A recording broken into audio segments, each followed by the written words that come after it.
Yeah, I mean, wins have been far and few in between, so anytime we can sort of do it in front of our home crowd, and they'll allow it tonight, it was good. I mean, credit to Tassie. I know they're battling with some injuries, and Tiger Campbell at the end was cramping up a little bit because it's been a hot day today, and again, Tasmania we were up 15, and they just battled away and really rattled our cage, and it was good that we could sort of get the momentum back in our favour, and the extra 5 minutes of basketball's free basketball for everybody, which was good, but again, happy with the win.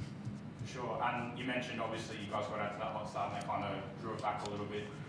What was different about tonight compared to other nights there's been that situation and you've maybe let go of the rope or kind of ended up going down? What was different about tonight that kept you guys in it? The turnovers are down, so we still gave up 17 offensive rebounds, but we're able to look after the ball a little bit better, and so that's always been part of that swing against us. I think about Southeast, especially. It's been the second chance points and the turnovers, and so Tassie's still able to put up 8 more shots than us, but and even though we gave up 17 0 balls, we did a pretty good job looking after that ball. So that's obviously a big one. Obviously, Jack was pretty amazing down the stretch of that fourth quarter, made a few big threes. Always good to see him with the ball in his hands in that situation. Especially because he draws so much attention, and so that is another reason we tightened up a little bit in the third. We expect Jack to bail us out of some bad offense, and so the momentum shifted back in our favour a little bit when some other guys were making plays, like the man next to me, and so we were getting him involved in a little bit of that rub action in the middle, because Jack draws so much attention that it can open up some lanes. So it was a bit of a juggling act trying to mix it up between Kyle and Mo and Lockie and Stat, but I think Stat just took the ball by the horns tonight and really closed it out for us. For sure, Cody. Obviously, a big overtime period for you. Was it really pleasing to be able to have that influence on the game and help your side get a win? Yeah, for sure. It felt great. Haven't really been in that position that much, so just wanted to be aggressive and come off the on-ball, and when I saw a gap, just take it and stuff like that. So no, it felt really good. From your perspective, was it just a case of you just out there to play your role, and on this occasion it was to score some big points in overtime, I suppose? Yeah, for sure. Obviously, when you're feeling good and stuff like that, and your confidence is really high, I usually take that. And yeah, I just found the gaps off the on-balls, and they were kind of messing up the switch and stuff like that. So I found the lane and I just kept taking it. Yeah. For sure, and obviously, Jack's always a constant as far as your offense and who's taking shots is concerned. But obviously, it was Mo earlier in the game. I think he had 10 points at quarter time or something, and then you down the stretch. Was it good to be able to see a couple of different guys step up and play that second option role when they were needed? Yeah, obviously Jack's a bucket, and he, like Forde said, he bails us out a lot. But yeah, like I said before, just always be ready. My confidence was high this game, so yeah, just took my opportunity and yeah, felt good. Obviously, Andrews didn't take the court tonight. Is there a reason behind that one? Just didn't pull up great from practice with the ankle, so he actually we sent him off for an MRI tonight. So a little bit tender during shoot around. Then it was to see how he got through it, but it just progressed at a rate where we thought it was better to get him sent for an MRI than play. Obviously, he's been having a great season, but I feel like the boys stepped up tonight, Carl in particular as well. What do you make of his performance? Yeah, he had to. I mean, we relied on him, and both him and Lockie found themselves in a little bit of foul trouble early, so we even moved Mo King for moments at that point guard. But, collectively, all three of them brought something different. And like I said, it was a bit of a juggling act trying to swing with momentum. Fatigue became an issue for some of these guys, which, we try to strategically use some of our timeouts and breaks and subs, but the rotations got tight just based on who was performing for us out there.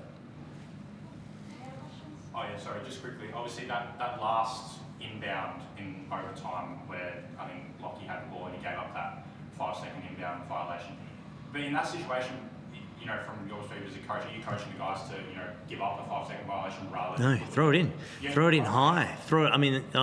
Now Tassie didn't have a timeout, but you leave yourself vulnerable to discussion and talk. And so, virtually just throw it up. Don't throw it down their end. Throw it up near the rim, throw it up in the sky, throw it off their feet, do something. But look, we'll talk more about it because I don't think Lockie, and again, that's a little bit of situational stuff. I threw him in the deep end to make that inbound. Just got to coach him through it a little bit better, but no, definitely throw it in.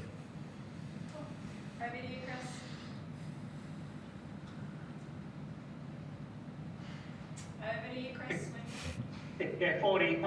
Just want to chat about Stat. I mean, to me, it looks very similar to what we were having discussions about Alex last year, where early in the season he was just happy to get on the NBL court, and then by the end of the season, or maybe it would have been the season before, I remember he's playing tricks, but he then showed himself to be a true NBL player. Are you seeing something similar in Cody now, where with these opportunities, going from a guy that's just happy to get some minutes to showing that he can be a real important NBL player moving forward? I mean, Stat's been around the league for seasons, and this is, credit to him in that, he's had to, probably unfairly in some situations, go through the fire to come out the other side.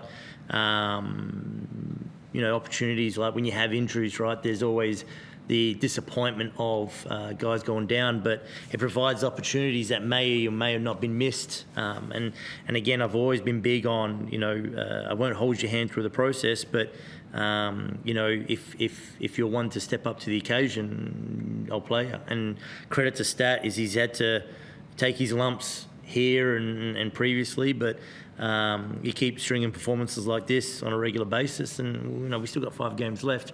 We don't have anybody coming back anytime soon. The mindset should be now to keep going with this and head into free agency feeling pretty good about your situation. What about Jack? Just sometimes we underappreciate a performance like that. I mean, he plays every second of the game, gets the foul line 17 times, doesn't miss, and so much attention on him. I mean, he's getting double, triple teamed a lot of the time and still manages to score 40 points. I mean, as his coach, what do you make of what he did tonight? I mean, we rely on him, right? Like when we talk about everybody that's out, he's the constant for us. And so, look, Jack's biggest fan is Jack. I reckon I'm number 2. So I'll keep rolling with his momentum. But he's like I said, he made some massive plays for us. He lives for that moment. He took on 4 dudes at the end when I think you were open at the rim. But we'll run it and run that play for him again, and he'll probably make it 2 out of 3 times. And Stat, do you find yourself developing all the time as a player? I mean, we know what a good sort of shooter, scorer, slasher you can be, and you've shown that a lot, certainly at NBL 1 level. But tonight you showed what you can do with the ball in your hands a lot too. You had to play a lot as a point guard, and you showed you can do that very well. I mean, are you finding yourself developing that you can almost play, maybe except the 5 spot, any position on the floor? Yeah, I think for me, I'm just trying to be consistent as I can every time I get on the court, whether that's playing 1 to 3, maybe some 4, and just doing my best wherever I can on the court to help the team win and staying ready. I think that's just my main thing that I've kind of always stuck with, is just staying ready, because you're not sure what kind of position you get thrown into. So I feel comfortable playing the 1 to 3. So if you chuck me out there at those positions, I always try to do my best and just do what I can to help the team win. What about just from an emotional point of view? I mean, it's been a tough and long season. What does a win like this do to get to celebrate at home and to celebrate with your teammates tonight? Yeah, it always feels good to win. All the boys after the game were up and all feeling good and joking around and stuff. So that's all the stuff that we play basketball for. So hopefully in the next 5 games I think we got left, we can string a few wins together and end the season on a good note, feeling good and stuff like that. That would be best case scenario in my opinion. And Forde, all of a sudden you wake up tomorrow and you've got to think about trying to take on Sydney on Sunday. What are your thoughts on that matchup? Oh, let me get to bed first. I'll have a bit of a sleep. We'll mix in a bit of recovery and video tomorrow and prepare for a team that's red hot at the moment. And just lastly, if Drew's only just gone for an MRI, you probably don't know these answers, but is he a chance to play on Sunday? Yeah, I don't know. It was MRIs more so just to make sure there's nothing too sinister. We don't think it's too bad, but you always want to make sure there's no hidden nasties in there that we missed. Very good. Thank you very much, guys. Thanks, Chris. Thank you. Yeah, sorry. Your coach mentioned the fans tonight, Cody. Obviously it's been a really long season, tough season. Wins have been few and far between at times. What does it mean for you guys to be able to come out here? It's a Friday night camp, people could be out doing anything, but they're coming out here to support you guys and get that stadium rocking and help you guys get a win. Yeah, no, the fans are great. I think they're probably some of the best fans in the league. Like you said, we haven't won that much this year, and we always have like a full crowd showing up to every game and supporting us and stuff like that. So, no, it feels good to have them there. They're always loud, especially when the refs aren't going our way and when it's a close game. So, no, we love that, and that's what we really like playing for as well, is for them, because they do be showing up every game and supporting us, which is great. So, yeah, no, they're really good. Thank you. Thank you.